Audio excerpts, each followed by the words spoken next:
The chandeliers glowed like diamonds suspended in heaven, laughter echoing across the rooftop skyline of Lagos. Inside the glass-walled mansion, Africa's elite twirled champagne flutes and exchanged business cards like currency. But just as the lights dimmed for the host's speech, the crowd froze. A single cleaner, dressed in faded overalls, had stepped into the center of it all. Uninvited, unnoticed, until now. "Who let her in?" someone barked. Then she looked up, and gasps filled the room. Because beneath the uniform was a face Hudson had once sworn to love until his last breath.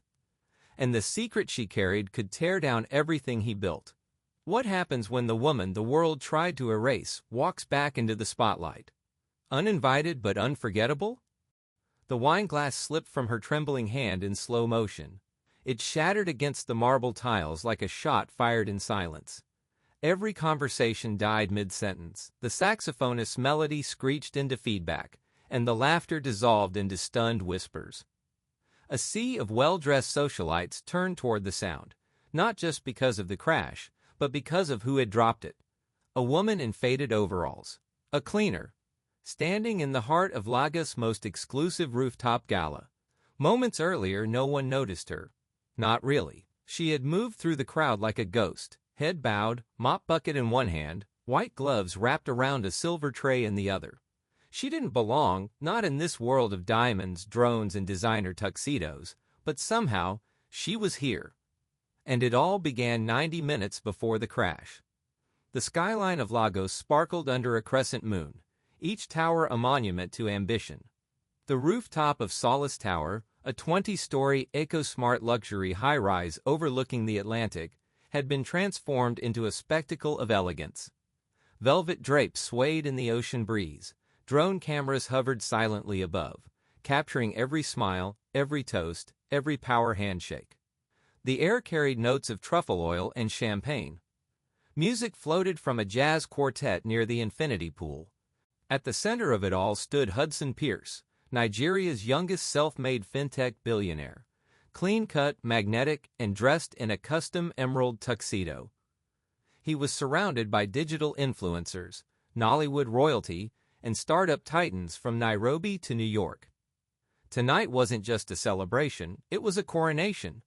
Hudson had just closed a $200 million acquisition deal, launching his company, Rux Technologies, into the global spotlight. And yet, none of the cameras captured the woman who stepped out of a dusty Bolt cab just outside the venue gates. Her name was Savannah. No last name on the staff manifest. No smile. No perfume. Just quiet steps and tired eyes. She wore a gray cleaning uniform 2 sizes too big, held together at the sleeves by safety pins. Her face was hidden under a faded cap and a white mask, the kind cleaners wear, the kind that makes you invisible. She was supposed to be invisible. The hired event staff whispered as she walked in. Was she part of the shift? No, the original cleaner called in sick. But I don't recognize her. Did you hire her? No, did you? She passed through the back entrance unchallenged, navigating elegantly between cables, light rigs, and serving staff. She was like a shadow, there but not there. Then she entered the main floor. Glass walls framed the entire event space, revealing panoramic views of the Atlantic. Candlelight flickered against mirrored decor. Guests in bespoke agbadas and glittering gowns danced between conversation pits and gourmet buffet stations. Savannah moved to a corner near the drinks bar. She picked up a stack of empty glasses and began clearing without a word. The bartender, mid-shake, looked at her strangely. "You're new?" She gave a brief nod. That's when the laughter started. A guest with silver braids and an accent from South Africa snapped a photo of her. Even the help is serving minimalist aesthetics. Hashtags bloomed. Hashtag gate. Crasher. Hashtag cleaner. Chic. Hashtag Hudson. Gala fail. Within minutes, a group of influencers had circled, mock applauding her commitment to authenticity. One of them even offered her a champagne flute for the vibe. Savannah didn't respond. She just worked. Then came Vivian. Vivian was the co-host of the gala. Hudson's former flame. founder of a fashion tech brand known more for scandal than sales. She walked toward Savannah like a lioness to prey, heels sharp, eyes sharper. "Who is she?" Vivian demanded, her voice slicing through the low music. "She's not on my roster." A junior coordinator stumbled forward. She's a replacement, last minute." Vivian's face twisted. "Replacement? This is a multi-million naira event, not a street carnival. Escort the embarrassment out, now." Security moved in, unsure. Savannah stood still, holding the tray of used glasses like a shield. Her breathing was steady. She didn't protest, didn't flinch. She simply raised her head. The mask came off first, then the cap. And time itself seemed to pause. Her face, flawless, unmistakable, radiant, shone under the chandeliers. Soft brown skin, high cheekbones, eyes that held centuries of storms, hair, thick and coiled, tucked behind her ears with quiet defiance. Guests gasped, phones dropped, wine spilled. Someone whispered, "Isn't that?" And Hudson? Hudson saw her. He blinked, stumbled, dropped his champagne. "No," he whispered. "It can't be." But it was. It was Savannah, the woman he once loved, the co-founder he betrayed, the ghost from his past who should have been halfway across the world, or buried under it, the cleaner who wasn't invited. But now she was all anyone could see. In the corridors behind the glittering rooftop gala, Hudson leaned against the marble wall, his breath uneven, his heart thudding like a drum under siege. The world outside was still spinning to jazz and champagne, but in here, in this narrow hallway pulsing with LED wall strips, his reality had fractured. Savannah. Her name echoed through his chest like thunder after a dry season storm. It had been nearly 3 years since he'd seen her last time. She was glowing under San Francisco's city lights. Standing beside him at the Tech Rise Expo with cameras flashing and reporters calling her the future of African innovation. Now she had appeared like a ghost in rags, not on the arm of a billionaire, but with a mop in her hand. He pressed his fingers to his temples, a slideshow of memories flickering behind his closed eyes. Flashback. San Francisco, 2 years ago. They had called it the Black Unicorn Duo. Hudson and Savannah, 2 immigrants who built an AI startup from their dorm room at Stanford, coding late into the night, living off ramen and ambition. Their product, Contracts, was revolutionary, an AI platform capable of reading micro-expressions and predicting deception in real time. Initially designed for border control and digital banking fraud, it drew massive attention from Silicon Valley's elite. Savannah had been the heart of it, her charisma, her mind. She coded like she was composing music. When she spoke at the Global Tech Forum in Lisbon, the crowd gave her a 6-minute standing ovation. She was the headline. From Benin City to the Valley, meet the Nigerian who's rewriting the rules. And then, Hudson vanished. No goodbye. No explanation. Just an email. "The board's changed. It's better this way. I'm sorry." She never replied. Back to the present. Vivian's heels clicked down the same hallway, her voice sharp and acidic. "Oh, please," she hissed to a group of hovering influencers. She probably faked her resume. That cleaner girl? She's not who she says she is. You don't just vanish from Silicon Valley and end up scrubbing floors unless you were never real to begin with. The entourage gasped in delight. A scandal was always good for engagement. Behind a column, Savannah stood still. She had heard every word. Her jaw tightened, but she didn't speak. She didn't need to. She turned and walked toward the fire exit, away from the noise, the spotlights, the whispers. As she stepped into the cool night air, the Lagos breeze met her like a long-lost friend. Down below, the city glowed. The chaos of yellow buses, the constant rhythm of voices, vendors, motorcycles, ambition. Savannah took a deep breath. Even in the shadows, Lagos pulsed with something real. "Savannah?" a male voice called from behind. She turned quickly. Raylan. He looked older than she remembered. Tall, caramel-skinned, with the unmistakable air of someone who knew secrets for a living.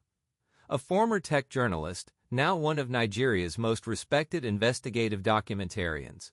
"I knew it," he whispered, almost reverently. "I knew that was you." Savannah hesitated. "You shouldn't say my name out loud." "Why?" he asked. "They said you fled the valley, that you were sued into silence." "I was," she said softly, eyes scanning the rooftop's edge. "And I stayed gone for a reason." Raylan's recorder was already rolling inside his pocket. "Tell me the truth, why did you come back?" Savannah looked up at the sky. "Because I couldn't stay invisible forever." Raylan leaned in. "They'll come after you again, Savannah. The people you exposed, they've rebuilt. They're powerful now. And Hudson, do you still trust him?" She didn't answer. Instead, she walked down the fire escape stairs, boots tapping softly against the steel. Raylan stayed behind, clicking his recorder off. Then he whispered into his mic, "She's alive. She's here. This story will break the internet." Back in her shared flat in Surulere, barely lit, no air conditioning, Savannah placed her bag beside the door and peeled off her cap. The silence of the room was her only comfort. On the bed lay a folded navy jumpsuit for tomorrow's shift. She sat beside it, numb. Her phone buzzed. It wasn't her main device. It was the burner. The one she kept hidden in a makeup pouch, powered off for months. It lit up with a single message. "I know what they did to you." She froze. The sender was unknown. No profile photo, no name, just one message. Then 3 dots appeared. A second message began typing, then stopped, deleted, reappeared, then vanished again. Her heartbeat slowed into ice. Her past was coming back faster than she could outrun it. She stood up, walked to the mirror, and stared at her reflection, no longer hidden under grime or shame. If they thought she was going to be quiet this time, they didn't know Savannah anymore. Long before the mop bucket, before the uniform, before the shattered glass silenced a rooftop full of Lagos elites, Savannah Bennett was the kind of name whispered in Silicon Valley boardrooms with reverence. Once, she had been the genius behind contracts, the AI deception engine that threatened to redefine fraud detection and disrupt global finance. The tech world had never seen anything like her, an immigrant mind trained in the underfunded labs of Benin City, now rewriting neural architecture like she was born in machine language. But what the headlines never said, what the documentaries never captured, was the speed at which power devours its creators. It began with an offer, then a handshake, then silence. The buyers came in clean suits, with long smiles and longer contracts. They offered Hudson and Savannah an 8-figure exit deal, something most startups never dream of. The board, heavily stacked with foreign investors, saw the money and voted yes. Savannah didn't. She wanted to grow the tech, not sell it. She saw how it could fight corruption in Africa's procurement systems, verify global aid distribution, track political manipulation online. But her voice was drowned in a sea of signatures. Then came the NDA. They wanted her to sign it, to walk away permanently and silently. In exchange, she'd get nothing, not even a line of credit, not a title, not a mention in the patent. Just silence. She refused. What followed was a campaign of subtle destruction. Her email credentials revoked, her biometrics erased from company logs. Old photos of her removed from the company website. Her co-authorship on white papers lost during rebranding. And the final blow. A lawsuit claiming she had violated confidentiality, weaponized to block her from working in tech again. Hudson had already gone quiet by then. She thought he had sold her out. Savannah sat on the rooftop of her cousin's apartment in Surulere now, the low hum of generators and the blinking red lights of Eco-Atlantic blinking in the distance. The city felt vast but fragile, like a circuit board waiting for a single surge to crash the whole system. She traced the skyline with her eyes. From this view, Lagos didn't look like chaos. It looked like a code she could still rewrite. But only if she stopped hiding. She checked the burner phone again. The message was still there. "I know what they did to you." And beneath it, a follow-up. "Meet me tomorrow, midnight, same rooftop. Come alone." The same rooftop, Solace Tower. The place where she had dropped the wine glass. The place where her past had started to claw back into daylight. 2 years earlier.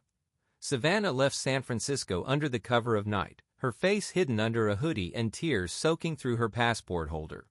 She'd sold her last Bitcoin, just enough for a one-way ticket to Abuja, then Lagos. Her final tweet was cryptic. Sometimes brilliance isn't stolen, it's buried alive. No one knew where she went.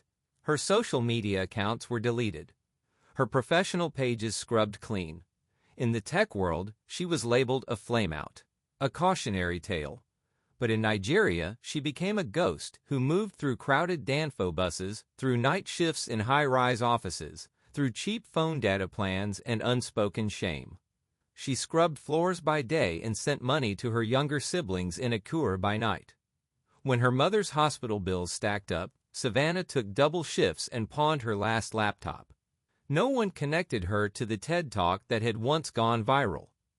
No one recognized the girl who had once pitched to Elon Musk. She didn't want them to. Her passion for tech? She buried it, right next to her pride. Across the city, Hudson scrolled through old photos on his private Google Drive, the only folder untouched by the rebranding purge. Photos of her asleep on a beanbag, code still flickering on her screen. Of their first investor pitch in Accra. Of a blurry selfie in Lisbon with both of them laughing like time didn't matter. He stared at the last image, her walking away from him in San Francisco, her back framed by the rain and betrayal. What Savannah didn't know, what she couldn't have known, was that Hudson had never intended to leave her behind. The investors had cornered him. His mother had just been diagnosed with a rare spinal condition, and the only treatment available was experimental and expensive. The buyout group had quietly offered to cover all medical expenses if Hudson signed over his shares and walked away from Savannah, no questions asked. He hadn't even told his mother. He signed, and died a little in the process. Now he had seen her again, not on a TED stage, not in a boardroom, but with a mop, and a silence more deafening than any lawsuit. Back in Surulere, Savannah closed her eyes. She remembered the feel of cold tile beneath her knees, the sting of industrial soap on her fingers, the laughter of Lagos elites as they mocked her from behind champagne glasses. She also remembered code, elegant, clean, and sharp like poetry. The kind of code that could still change the world. She had tried to disappear, but someone, somewhere, still remembered her. And tomorrow they were asking her to return. To the rooftop. To the scene of the crime. It was past midnight when Savannah slipped into the lobby of Rux Technologies in Victoria Island, dressed in black jeans, a hoodie, and a purpose sharper than any weapon. The smart glass doors glided open without a sound. She hadn't expected the system to still recognize her retinal signature. But it did. A quiet chime, then green. Access granted. Admin level. Co-founder. Her breath hitched. Somewhere, in the tangled veins of this glass and steel behemoth, a piece of her still existed. The elevator ascended in silence, each floor blinking past like old sins. As she stepped into the executive level, her shoes sank into imported Turkish carpet. The lights flickered on automatically, revealing a space soaked in elegance, sleek screens, matte black marble, and the scent of teakwood diffusers. She moved straight toward the main boardroom, the one with walls that doubled as touchscreens. Her heart raced as the door slid open. Inside, everything was as she remembered. Except now, there was a portrait of Hudson above the main monitor. CEO, visionary. Architect of the future. Savannah's lip curled. Architect, but not alone. Never alone. She walked to the center of the room and placed her palm on the biometric console embedded into the table. For a moment, nothing. Then, identity confirmed. Savannah Bennett. Accessing archive drive, contracts beta v3. A humming sound. A panel slid open on the wall. Inside was a matte black hard drive with a crimson stripe, the last backup of their original AI engine. Untouched, unknown, forgotten, but just before she could grab it. "Why are you here?" The voice stopped her breath cold. Hudson stood at the door barefoot in sweatpants and a Rux hoodie, eyes stormy. He hadn't shaved. He looked exhausted. And behind the weariness was something deeper. Recognition, hurt, maybe even relief. Savannah didn't flinch. "Figured I'd visit the empire I helped build," she said. "See how it feels to walk through the doors again." Hudson stepped forward cautiously. "You still have access?" She turned slowly. "Surprised it wasn't revoked. Or maybe you forgot to delete me, like you did in San Francisco." His jaw clenched. "That's not what happened." "No," she said, voice rising. "Because from where I stood, jobless, broke, blacklisted, it looked exactly like betrayal." Silence stretched like tension wire. Hudson exhaled and sat at the edge of the conference table. "You think I didn't want to fight them? They told me if I didn't sign the deal, my mother wouldn't get her surgery. They had everything, our lawyers, the board, even the hospital director on speed dial." Savannah stared, searching for cracks in his truth. "You could have told me." "They would have silenced you too," he said. "I thought if I left, if I disappeared, they'd forget you. Leave you alone." "They didn't," she whispered. "They destroyed me." For a moment there was only breathing, and the low hum of the hard drive. Then she grabbed it.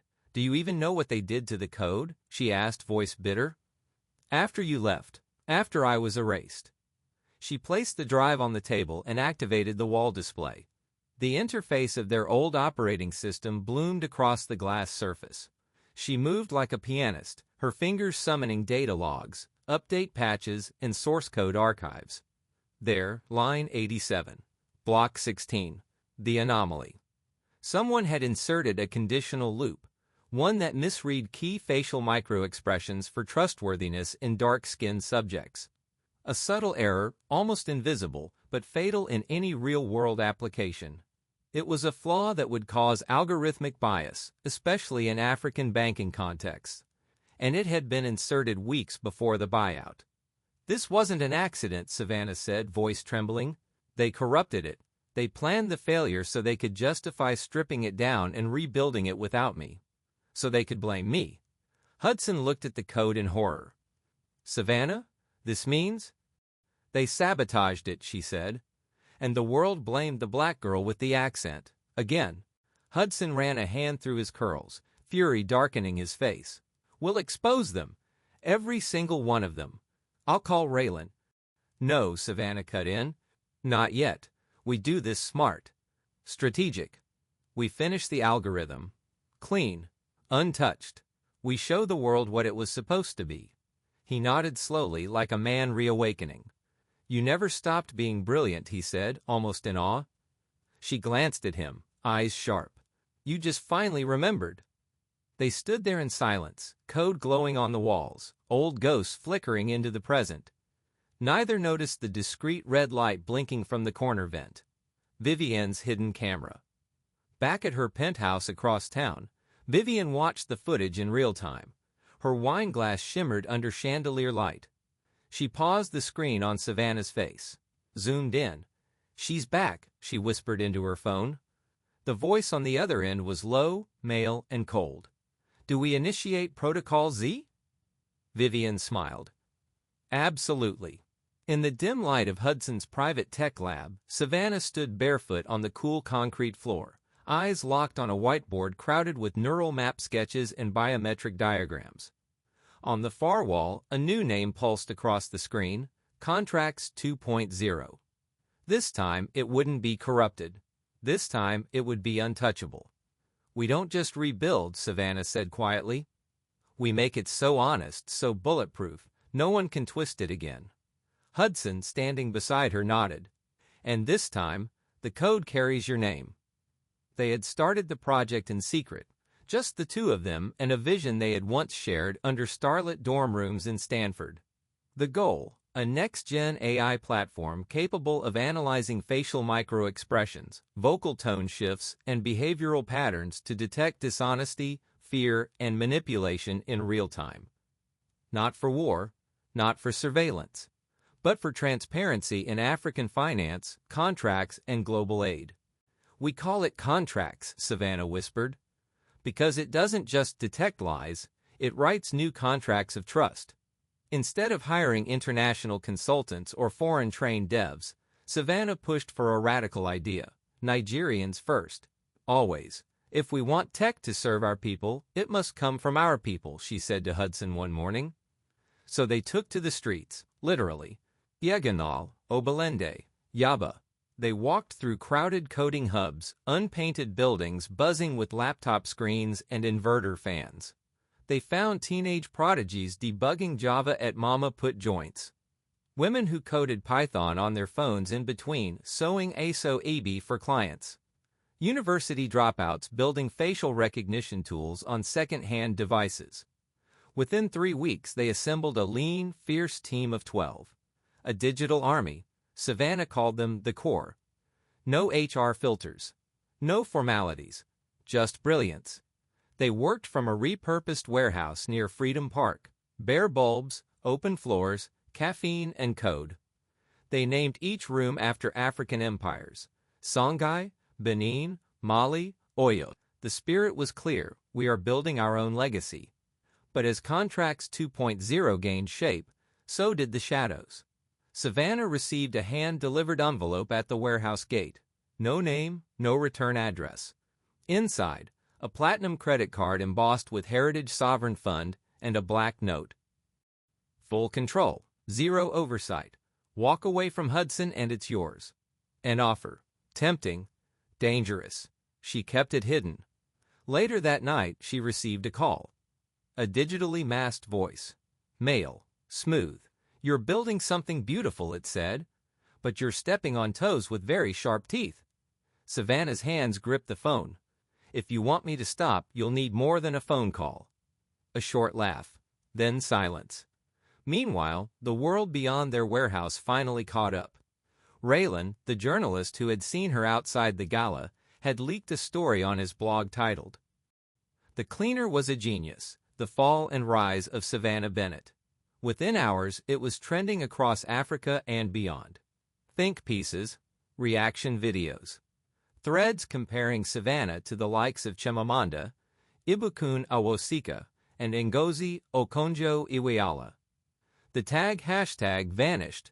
Genius trended for 3 days. Startups in Kenya and South Africa offered to fund her. Tech panels begged for her appearance. But Savannah kept building. Eyes on the code. Not the noise. Still, she felt it, the shifting ground. The hum of something watching. Then it came, on her laptop.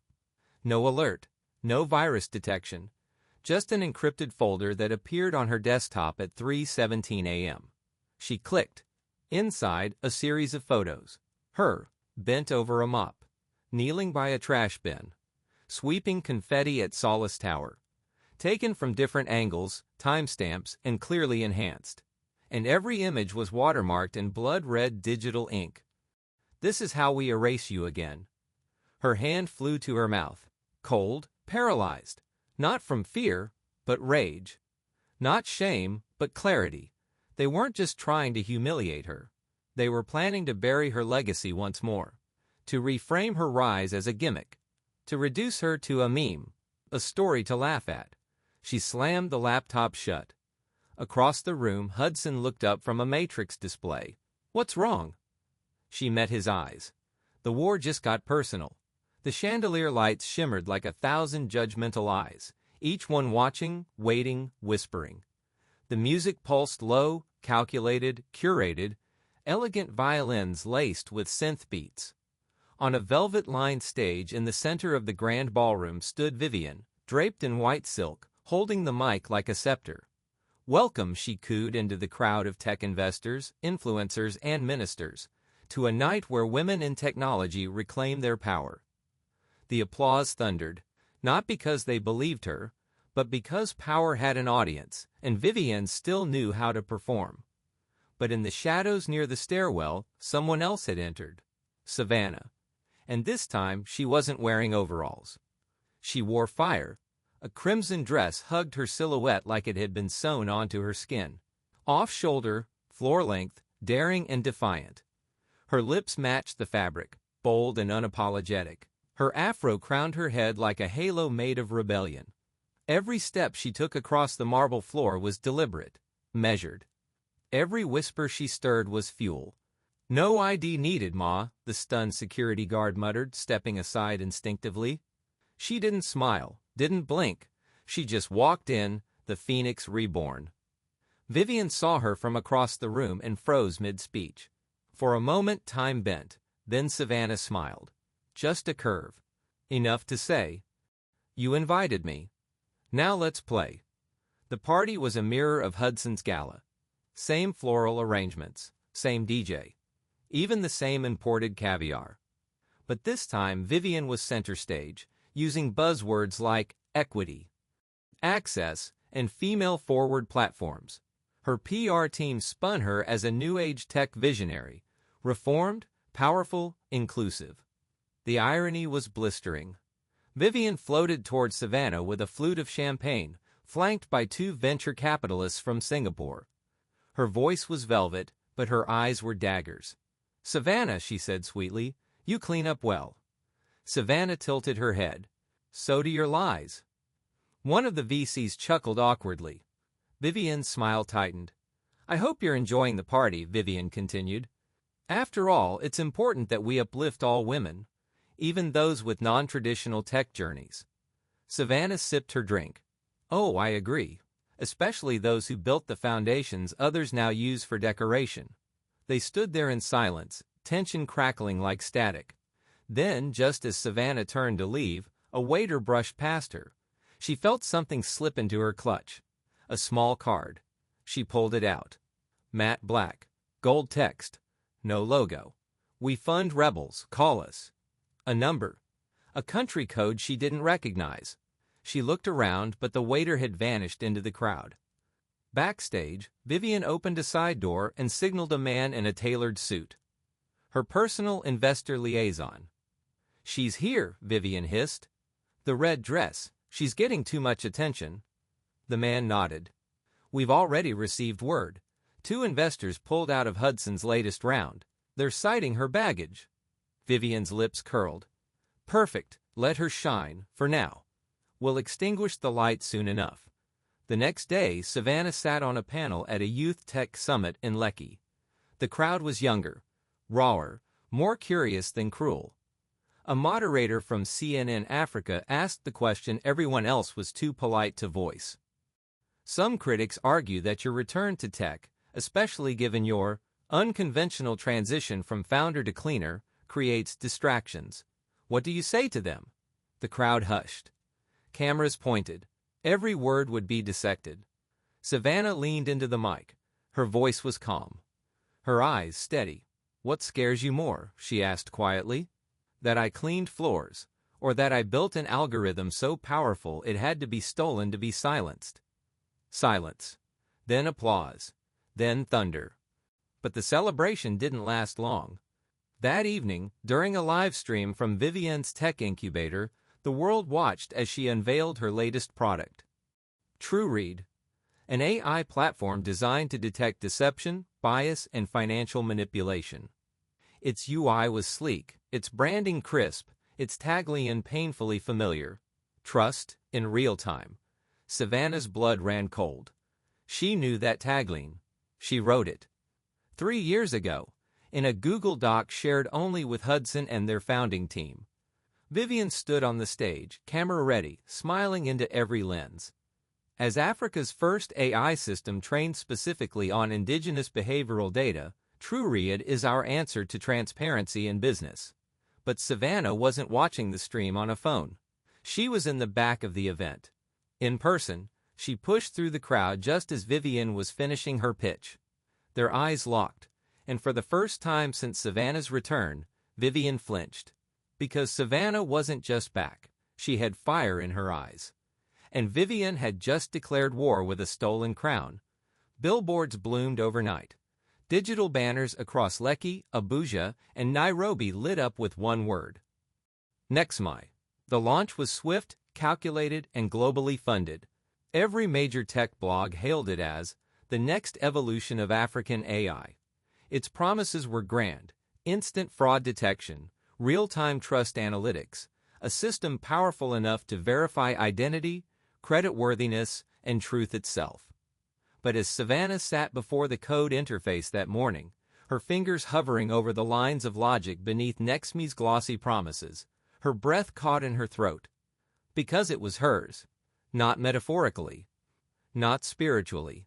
Literally. Her syntax. Her design patterns. Her structure. Even her typo in the original loop notation left unfixed. She whispered, they didn't just steal the idea. They cloned it, bit for bit. Across the table, Hudson stared at the same screen, his jaw tight. Vivian's code team couldn't have written this. Not from scratch. This is contracts. Just with a new name and a new dress. Savannah stood up. Her hands trembled, not from rage, but the kind of helpless heartbreak that came from seeing your own child paraded by strangers. She turned it into a weapon for profit, she whispered. We built it to protect people. The confrontation came quickly. Inside the boardroom of a posh hotel in Victoria Island, Hudson faced Vivian in front of their overlapping investors. You stole her algorithm, he snapped. This isn't innovation. This is intellectual hijacking. Vivian, dressed in icy blue and diamonds, slid a folder across the table. Inside, patent filings, time-stamped code logs, NDAs, everything perfectly aligned to frame the algorithm as hers. She smiled, not smugly, but with chilling control. I bought the original backups from the company that acquired Savannah's defunct startup, she said. Legally, it's all here. If she failed to protect her code, that's not my crime. Savannah didn't speak. She didn't scream, didn't throw the papers. She just closed the folder and stood up slowly. I'm not going to war with you, she said, because I'm not afraid to lose what's mine. Vivian arched a brow. So you're backing down? Savannah's eyes flared. I'm building something bigger. In the following weeks, Savannah and Hudson made a bold pivot. They rebranded contracts, not as a fintech tool, but as a humanitarian prediction engine. Using deep learning and regional data, contracts began training on conflict patterns in refugee zones, border crises, and aid logistics. It learned to read body language in displaced persons camps. It flagged potential breakdowns in international relief coordination. And it didn't just predict fraud, it predicted instability. The tech press laughed at first. Noble, but not scalable, they wrote. But within a month, humanitarian agencies in Ghana, South Sudan, and Congo had reached out. The African Union sent a delegate. The Red Cross requested a beta license. And slowly, the world stopped laughing. Their long nights in the warehouse became quieter, more intimate. Side by side, lines of code bloomed between stolen glances and soft music. Savannah wore her hair loose now, her smile returning in flickers. Hudson, tired of fighting ghosts, found peace in building again. One evening, under the fluorescent glow of the Benin room, Hudson slid his laptop aside and looked at her. Can we try again? He asked. Not as co-founders, just as us. Savannah hesitated. The past still ached, but she met his gaze, and the silence between them softened. He kissed her gently. It wasn't a claim. It was a question, and for once, her answer wasn't no. But peace doesn't last long when the past has fingerprints everywhere. One night, after a panel in Abuja, Savannah returned to her suite to find a cream-colored envelope on the bed. No name. Just a gold-embossed seal. Inside, a black card. The Summit of Shadows, Dubai. Private jet departs Friday 9 a.m. Hosted by the architect. Her hands went cold. Because she had heard that name before. The architect was the same faceless investor group that had orchestrated her erasure in San Francisco. The ones who had scrubbed her name from every patent and threatened Hudson into silence. No one ever saw their faces. Only their deals. And now they wanted to see her. Face to face. In Dubai. She stood at the window, watching the lights of Abuja blink like ancient code across the skyline. Hudson entered the room quietly. She handed him the card. They want to meet. His jaw clenched. You don't owe them anything. But maybe the world does, she said. And this time, I won't run. The villa rose like a dream carved in desert stone, high above the golden sands of Dubai. Its walls were made of curved glass and obsidian. The entrance was guarded by silent men in linen suits with wireless earpieces, and the name, The Architect's Circle, shimmered across the floor in soft white lighting. Savannah stepped onto the heated marble tiles in an emerald silk gown, her heels clicking softly with each step. Beside her, Hudson wore a tuxedo tailored to quiet power, his eyes scanning the room with quiet intensity. This was not a party. This was a throne room. For kings and ghosts. Inside, the world's richest and most elusive digital warlords sipped from crystal flutes. African mobile moguls, European cryptocurrency giants, Middle Eastern AI pioneers. Floating holograms danced above glass tables, each one displaying global dashboards, data flows, power grids, surveillance networks. Savannah's presence caused ripples, but no one acknowledged her. Not yet. On the far wall, a massive screen displayed tonight's crowning. Tech of the Year, Nexme. Vivienne's smiling face filled the room. Her voice echoed from the broadcast. Nexme is not just software. It is justice. It is power. And it is mine. Savannah clenched her jaw. Hudson squeezed her hand gently. A waiter approached. "Miss Bennett," he said softly, "Mr. Lucien will see you now." Lucien was a myth. Whispers of him haunted every tech boardroom. A Swiss-Nigerian venture, genius, educated in Geneva, disillusioned by philanthropy, and obsessed with control. He never appeared in press, never spoke publicly, but everyone knew his empire stretched across continents. He waited on a private terrace overlooking the Persian Gulf, dressed in charcoal silk, sipping dark espresso.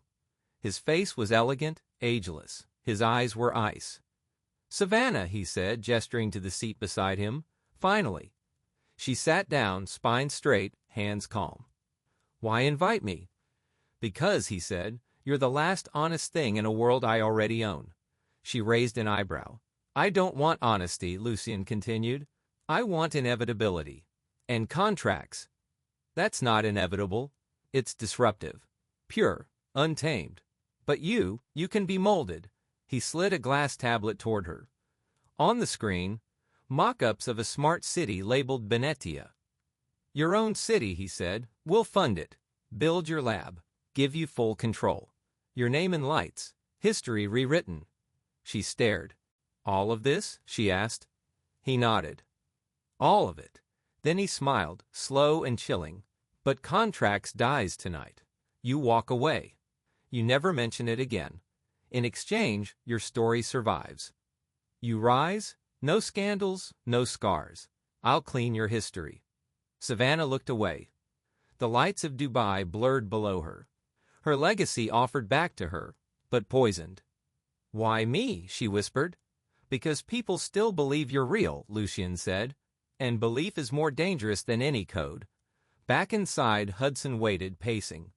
The gala lights flashed violet and gold, and Vivienne's face played again on the wall like a prophecy. "We've built the future," she declared. When Savannah returned, her eyes were steel. "I told him no." Hudson blinked. "Savannah." "He offered me a city, a legacy, but only if I killed contracts," she said, voice calm. "I'd rather disappear again than sell my soul." Hudson reached for her hand. "You don't have to disappear, not this time." She smiled, faint but certain. "We're going to take them down," she said, "but without becoming them." The next morning, as the sun rose over Dubai's skyline, Savannah and Hudson walked along the marina. Her dress now replaced with a white linen jumpsuit, hair tied back, face bare but luminous. She tossed the glass tablet Lucien gave her into the water. It sank without a ripple. "I don't need a city," she said. "I'll build a movement." They boarded the plane back to Nigeria in silence, but something between them had shifted. The line between survival and purpose was now clear, and Savannah was ready to burn down everything that wasn't built in truth. They didn't start loud. They didn't wear badges. They didn't post press releases. They whispered. In co-working spaces in Yaba, in late-night Zoom calls from Kigali, in dorm rooms in Accra, and under mango trees in Makurdi.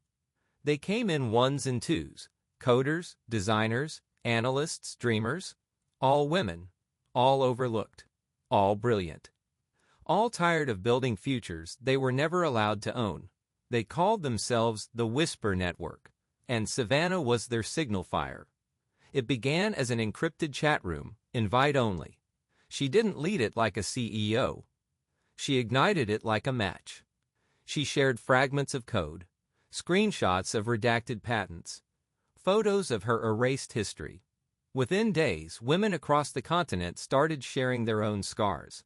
Ideas stolen, credit denied, breakthroughs buried under someone else's name. Contracts was no longer just an algorithm.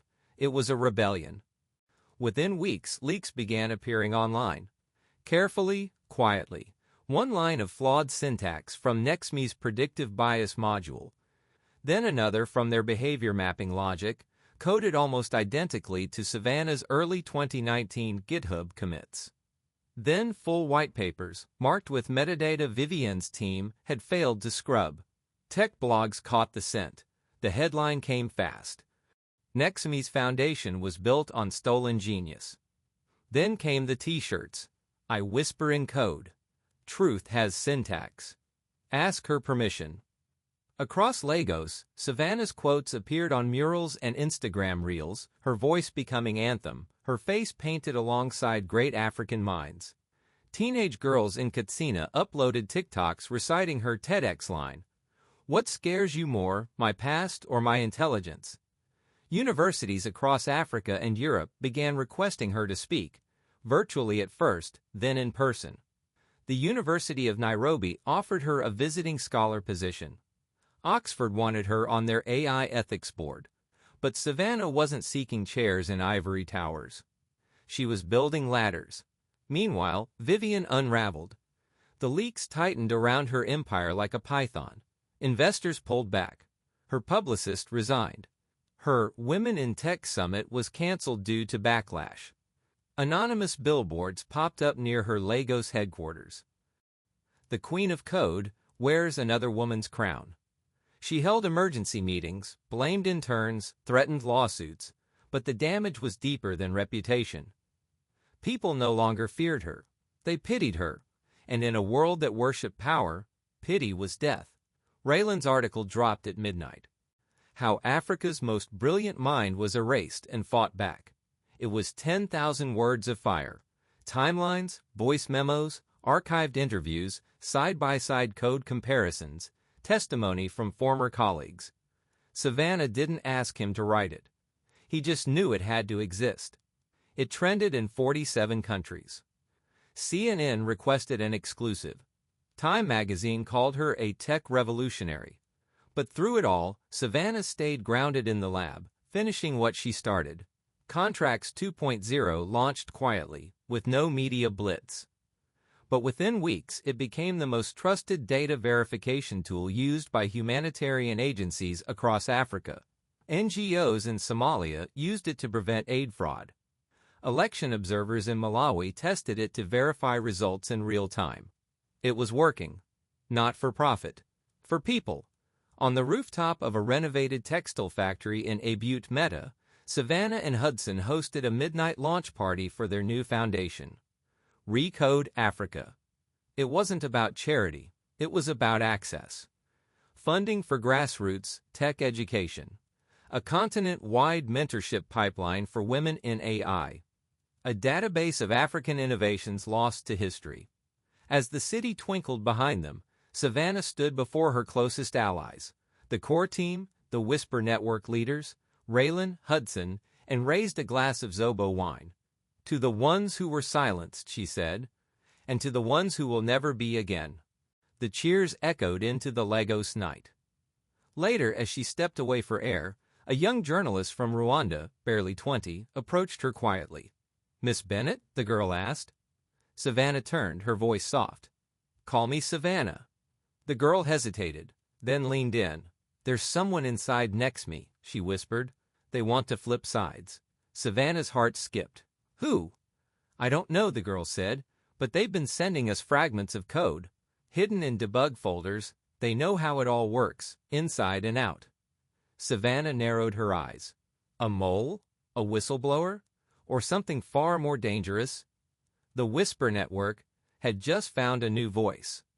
He sat in the corner of the Whisper Network safe house in Ibadan, eyes darting like a man who'd stopped sleeping weeks ago. A wall fan creaked overhead.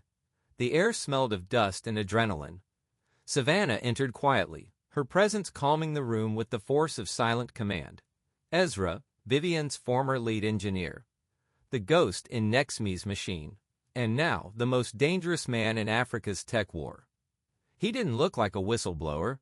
He looked like a boy carrying the weight of too many secrets. "I know who you are," Savannah said, sitting across from him. "What I don't know is why you're here." Ezra placed a chipped flash drive on the table. His fingers trembled. "Because I can't be part of it anymore." The drive cracked open a digital hell. Savannah and Raylan watched from a secured laptop, Hudson peering over their shoulders as line after line of code unfurled. Scripts, frameworks, hidden pipelines.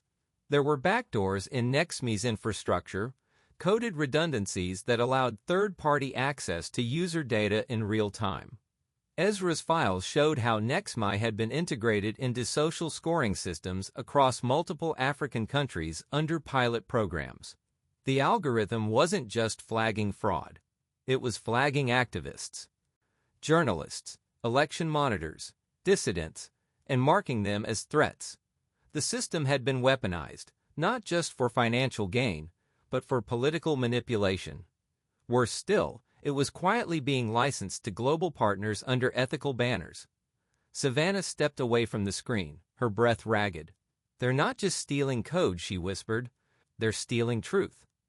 Ezra nodded slowly. "It wasn't supposed to be like this. I built those modules to optimize user feedback. Then Vivian's team restructured them. Lucian added his own cryptic overlays. By the time I saw what it was doing, it was too late." Hudson spoke, voice low. "You're willing to go public?" Ezra shook his head fast. "No, not until my sister is safe. She's only 17. She lives in Port Harcourt.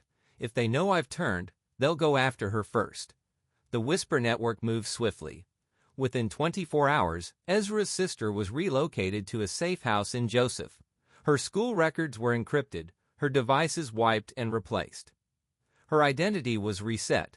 Volunteers posted decoy updates across multiple states.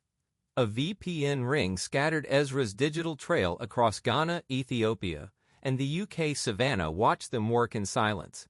These women, these code warriors, shielding a stranger with algorithms and empathy. For the first time in weeks, she felt something she hadn't let herself feel: hope. Days later in Geneva, Savannah stepped onto the glass stage of the International Summit on AI Ethics. The room pulsed with silence. Behind her, an LED screen displayed nothing but her name.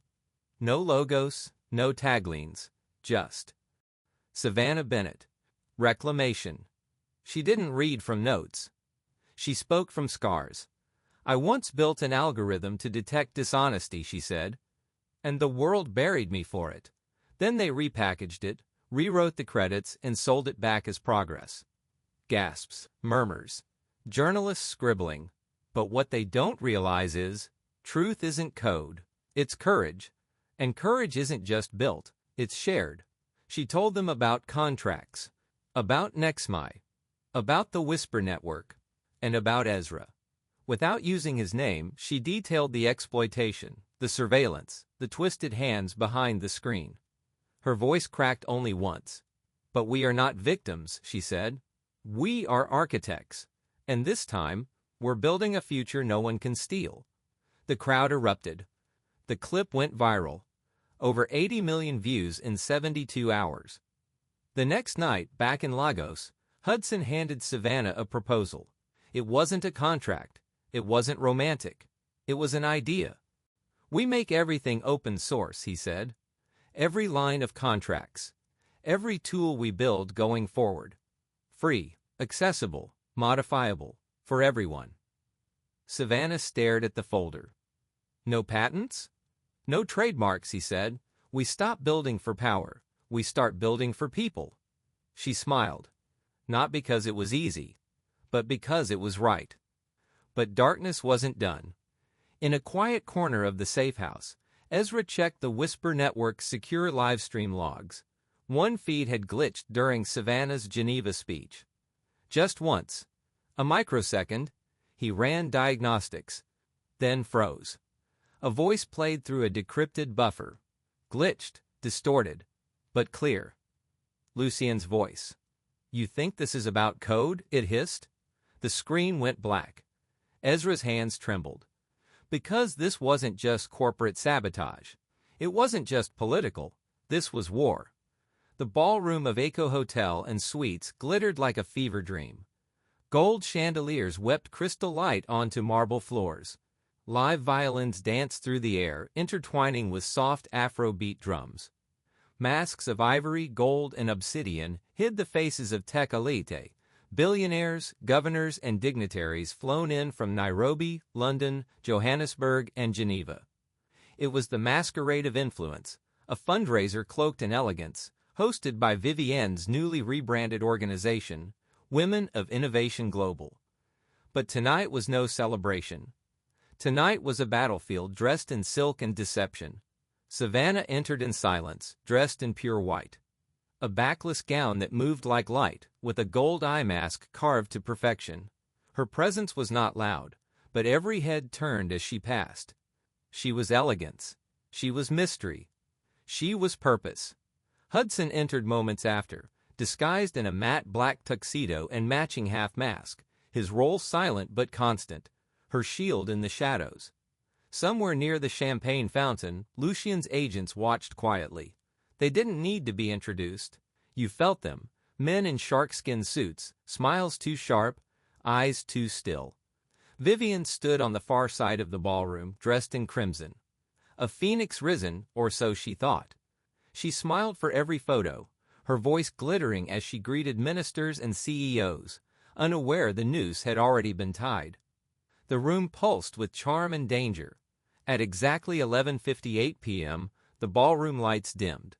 The host stepped onto the main stage, raising a toast. "And now," he said, "our honored guest of the evening, the trailblazer whose vision is shaping the future of African innovation, Vivienne Ajayi." Applause thundered. Vivienne smiled and stepped forward, but before she could speak, the screen behind her flickered, then changed.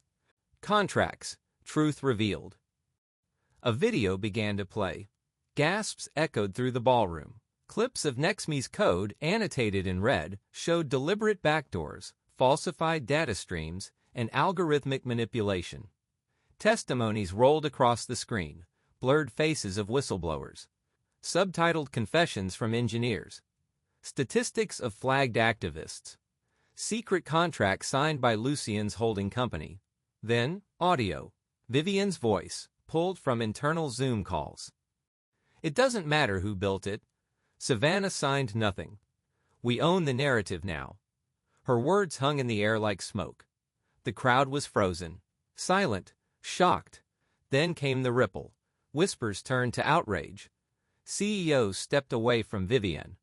Investors checked their phones, reading headlines mid-streamed across Twitter and tech blogs. Savannah Bennett drops bombshell at elite gala. Nexme exposed in front of world leaders. Lucien and Vivienne under global scrutiny. Vivienne stepped forward, voice shaking. "This is edited, it's fake. This is an attack." "No one believes you anymore," Savannah said, stepping into the spotlight. Gasps again. The white dress, the mask, the calm fire in her voice. She walked to center stage gently, like she owned the floor. "You called me a cleaner," she said softly. "You tried to erase me. Then you stole what I built, renamed it, and sold it as salvation." Her voice rose. But truth has a way of surviving. Like a whisper passed through fire. Like code written in pain. Applause. First one person, then another. She raised a hand and the room silenced. "You built an empire on theft. I built a movement on integrity. You crowned yourself a queen. I built a network of women who needed no crown to matter." She looked at the cameras. They were live streaming to millions. To the girls watching this, who've been silenced, sidelined, scrubbed from history, this is what happens when you reclaim your voice. Then, slowly, deliberately, Savannah reached up, took off her gold mask, and faced the world bare. Her eyes glistened. Her skin shimmered. Her scars, emotional and real, no longer hidden. "This is the face," she said clearly, "you tried to bury." The room exploded. Applause, roars, a standing ovation. Photographers surged forward. Social media caught fire. Vivian stumbled backward, eyes hollow. Lucien's agents were already on the phone, retreating to corners, their empire unraveling in real time. Somewhere behind the curtain, Raylan whispered into his recorder. She didn't just change the narrative. She burned the old script and wrote a new one in gold. The code was no longer behind vaults or corporate firewalls. Contracts had been released to the world. Open source, transparent, and free. From Geneva to Kigali, humanitarian organizations integrated it to verify refugee data and prevent aid theft. In rural Kenya, local cooperatives used it to track supply chains. Financial institutions from Mumbai to Accra adopted it for fraud protection. A small fintech in Brazil credited it for saving them from a $1 million scam. But none of the success stories mentioned Savannah's trauma. None needed to, because Savannah no longer needed an apology. She had become the answer. The gates of the Savannah Bennett Innovation Campus opened on a misty morning in Ogun State, where red earth met steel buildings and solar panels stretched like arms toward the sky. Inside, classrooms buzzed with girls in colorful hijabs, braids, and mismatched Crocs, coding on refurbished laptops. Every wall bore a mural. "Build like you were never meant to be erased."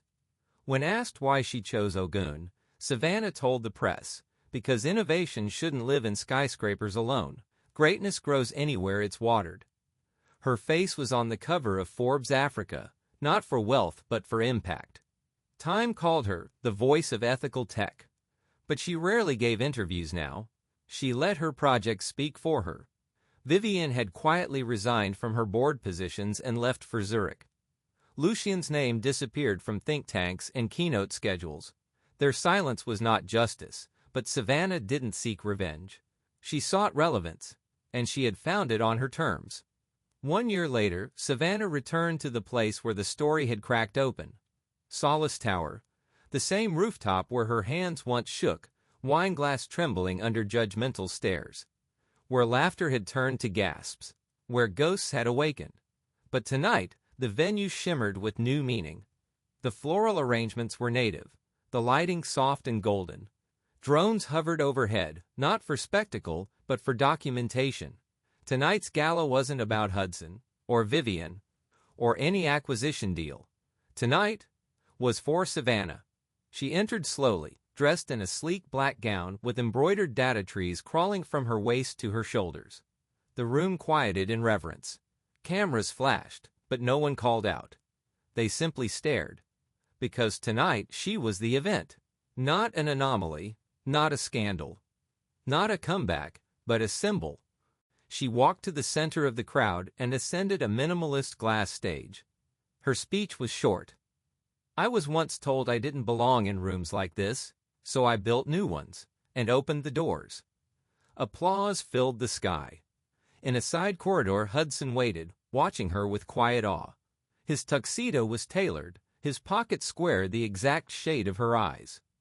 As the music swelled and guests toasted to innovation and integrity, he stepped onto the stage. But he didn't kneel with a ring. He knelt with a document, folded and sealed in gold. A notarized company share certificate. Contracts Incorporated. Co-founder, Savannah Bennett. Majority partner. Her hand trembled as she took it. "It's not a proposal of love," he said. "That's already yours. This is a proposal of legacy." The crowd hushed again, sensing history. Savannah looked at him, eyes glassy with gratitude, not for the paper, but for the journey it represented. She leaned down, kissed his forehead, then turned to the cameras. Flashes sparked, the music faded, the night waited. And she said, "I never crashed the party. I was the reason it mattered." If Savannah's journey moved you, don't just watch. Be part of the story. Hit subscribe for more powerful tales, like if you believe in rewriting narratives, and comment below. What would you have done in her place?